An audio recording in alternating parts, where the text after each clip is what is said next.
In the late 90s, Erika was a server at a very popular restaurant in LA, and it was there that she met her future husband, Tom Girardi.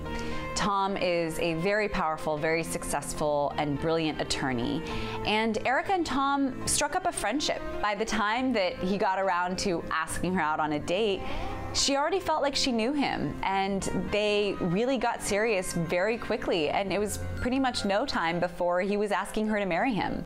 It was the furthest thing from my mind. I wasn't thinking that I would be married again, and I wasn't thinking I'd be married to him. So this was just my friend. You know, this was someone that I was, would come into the restaurant and I would wait on, and we actually had conversation, like I said in the book, for a year before we ever went out on one date.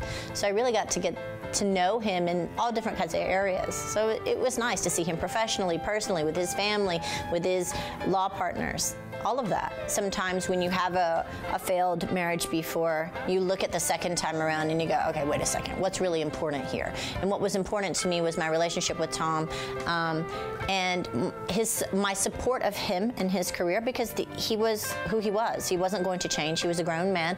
Erika wasn't going to come in and be like, we're not, doing that, and, you're not going out. There was none of that shit. So it really was two people that had kind of come together. We really like each other, and we really enjoy each other's company, and I think that that's, what you see 18 years later.